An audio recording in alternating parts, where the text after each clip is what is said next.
Yun no. Hindi pa naman siguro tayo huli para i-feature or i-vlog itong nasunog dito na establishment no, along sa CM Recto Avenue, Davao City. So ngayon lang kasi natin na mataan to, or ngayon ko lang napansin gawa nung meron nga akong transaction dito sa within the vicinity no. Kasi nakita ko to dito, to my surprise na nasunog na pala siya. Like hindi naman kasi ito na balita, walang napanood sa mga vlogger. Hindi ko to nakita sa ating local news media sa Davao na itong establishment na to is nasusunog. Pero kasi big event or big deal kasi dapat to gawa nung pinaka downtown Davao, heart of the city, tapos sa pinaka main road no of Davao City. Tapos nasunog siya, tapos hindi man natin nababalita, kaya yun medyo na surprise ho ako ng konti. Anyway, so yun po yung nakita ho natin is Davao Theater. So hindi pa naman siguro late para i-feature. So tinanong ko naman yung ali ho dito na nagtatrabaho. Diyan. Ang sabi niya is parang 4 months ago. So meaning today is November, October, September, August. So mga July no. Nasunog na pala tong area na to dito. Hindi natin siya napansin. Okay, so ano nga ba ang Davao Theater? So siyempre from the word theater no. So yan, mga sinaunang mga entertainment ng mga natin, mga dekada 90, early 2000. I don't know kung existing pa ba to ng ito ay functional pa ba siya or operational nung early 2000. Let me know in the comment box. Pero sure ako na nasa mga late 90s no, or mga 90s, dekada 90, 80. So mga taga Davao dyan na medyo may may muwang na sa mundo sa kanyang dekada. So let me know in the comment box. Kasi ako that time 90s naglalaro pa ako ng niyan. Basta bata pa ako niyan. So nasa park pa ako niyan no, naglalaro ng mga slides and swings, mga gano'n no. Nakipaghabulan, patintero, o ano pa mga pang batang 90s no na mga laro, mga activities, mga physical activities and games. So hindi ko pa masyadong pansin or hindi ko pa pansin itong mga theater o mga sinihan. So Davao City is bago pa man nagkaroon kasi ng Victoria Plaza Mall, bago pa nagkaroon ng Gaisano Mall. Kahit hindi lang naman sa Davao City, di ba? Like buong lugar sa Pilipinas, lalo na mga metro town or mga metro cities, di ba? Hindi pa naman talaga nagkaroon ng mga cinema sa mga shopping malls. Meron na tayong mga pinagkakaabalahang, may mga movie goers na na doon nagpupuntahan sa mga gatong sinihan nga mga theater. Syempre, di ba, nagsimula yung natin mga movie like mga 1940s yata no. Pagkatapos ng World War II. So doon nagsimula yung mga sinaunang mga artista, sila yon. Rosa Rosal, sila Panchito, sila German Moreno, sila Fernando Poe Jr., di ba, mga Susan Roses, o kung sino pa yung mga veteranong mga aktor at actress no, talaga nung mga kapanahunan. So diyan po sila nanonood, yung mga natin, mga medyo older generation no, mga mas nauna sa ating mga batang 90s. So yan na siya ngayon no, nakita ko natin Davao Theater. So siyempre may mga nanonood dyan ngayon ng mga taga Davao. Maaaring meron ho kayong memory ho dito sa Davao Theater. At parang gusto natin tingnan natin ng Wikipedia no, kung sino nga ba may-ari nitong Davao Theater, kung ito ba ay pagmamay-ari din ba no ng mga sikat na mga personalidad sa Davao City. So ulitin ko lang pala, meron pala dito may mga nabanggit itong mga viewers so natin ng mga taga Davao lang din na dito nga sila na no, like 90s no, parang college days nila yung dekada 90. So meron silang mga memories ito sa mga sinihan ng Davao. So yan na nga, meron silang nabanggit na Garmon. Yung Garmon na cinema is yun doon sa may San Pedro Street. Tapos yung arcade cinema na dinimolish na rin ngayon doon sa may Ilustri Street. Tapos ito Lawaan sa unahan, hanggang ngayon nandiyan pa rin si Lawaan. Zoom in natin ha. Sana abot ng ating camera. So that's Lawaan Theater. Tapos ito naman si Davao Theater. So 'di ba parang ganun talaga no, everything must come to an end no. Meron talagang hangganan lahat ng mga bagay sa mundo. Meron talagang may mga hangganan no. So kumbaga ang matitira na lang ho talaga sa atin is yung memories ng mga alaala So good thing lang talaga sa henerasyon natin ngayon kasi meron na tayong kakayahang i-immortalize yung mga bagay-bagay, no, through vlogging, through filming, through mobile phones, Android phones, no, may mga gadgets na ho tayo available para ma-preserve natin yung best of our memories, no, ng isang lugar, bagay, hayop, halaman at kung ano-ano pa.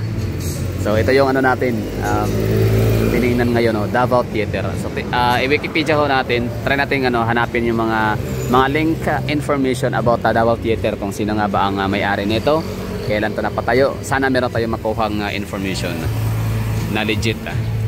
At bago natin ipagpatuloy lang natin, no, malaki pala ito talaga, hanggang sa pinakalooban. Yan, no, laki nito, no. So ano siya, parang kabilaan, hindi siya kabilaan, basta malaki siya, no. Malawak din pala tong Davao Theater. Okay, so proceed na tayo sa Wikipedia.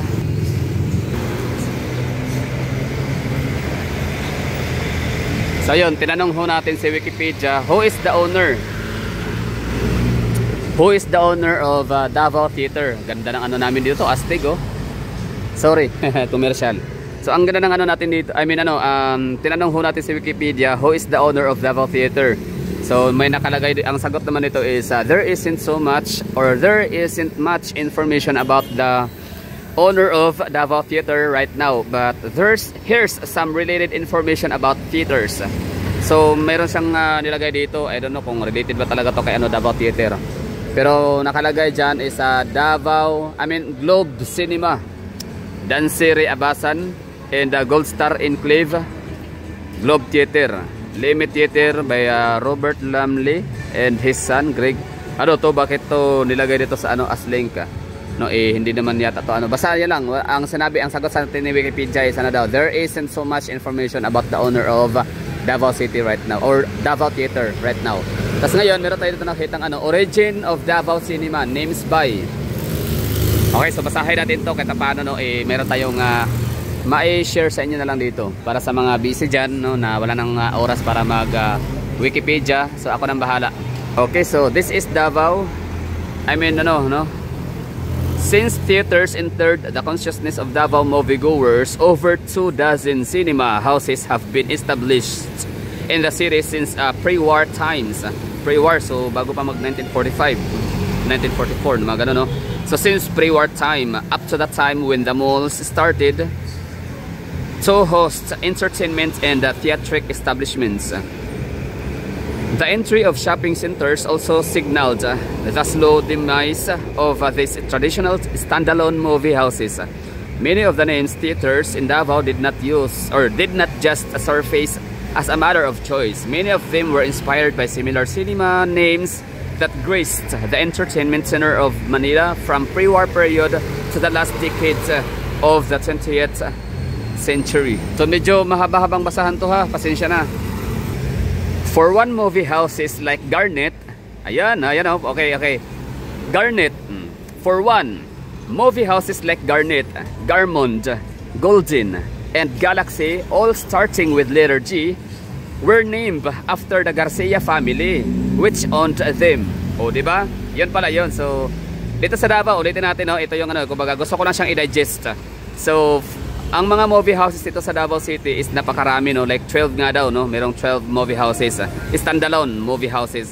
So may mga nakapangalan daw talaga na letter G dahil nga daw Garcia ang nagmamay-ari. So for example, yan, Garnet, Garmond, Golden, and Galaxy starting with letter G. So apat yun, no, sa pagmamay-ari ng Garcia.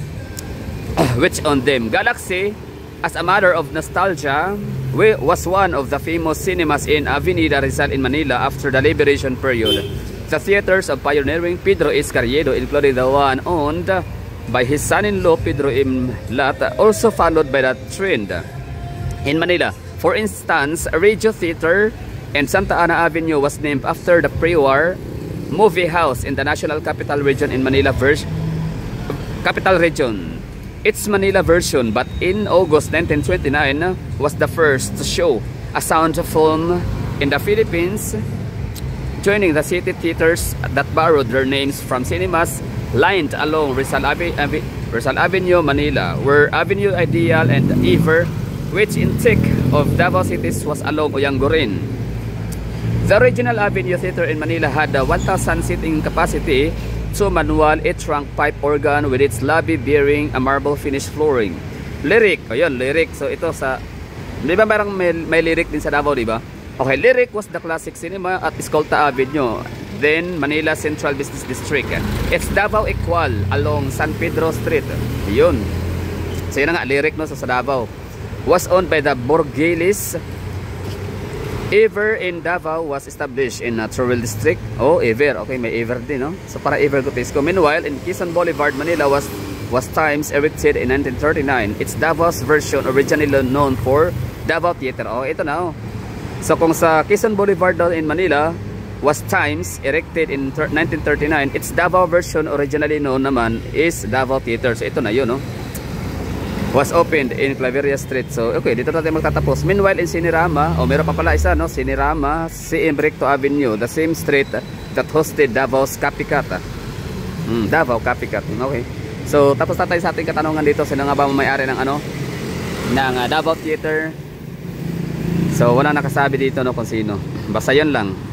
So Ever in Davao, I mean it's Davao Equal. Or Lyric was the classic cinema at Escolta Avenue, na meron din sa San Pedro Street sa Davao, and was owned by Borgelis. Ever in Davao was established in Trowell District. Okay. Meanwhile, at Quezon Boulevard, Manila was Times erected naman in 1939, and its Davao version originally known as Davao Theater was opened at Claveria Street. So okay na tayo dito. Maraming thank you sa mga nanonood dyan. Wala lang, napag-usapan lang ho natin, no? Small talk lang ho tayo dito. Hindi naman siya ganun ka-nonsense, pero wala lang. Every time kasi na dumadaan ho talaga tayo dito. Actually, countless times tayong magpupunta dito, mag-vlog sa area na to dito sa CM Recto. Talagang agaw pansin ho talaga yung na yan, Davao Theater. So wala lang, curious lang ako dati talagang hanggang ngayon na kaya itsura nito dati. Sana man lang na experience ko, no. Pero wala talaga in the 90s, late 90s, na yan puro na tayo mga Quezano Mall, Victoria Plaza Mall, lalo na sa early 2000. So that's all for today's video. Thank you for watching. Sana ay wala lang.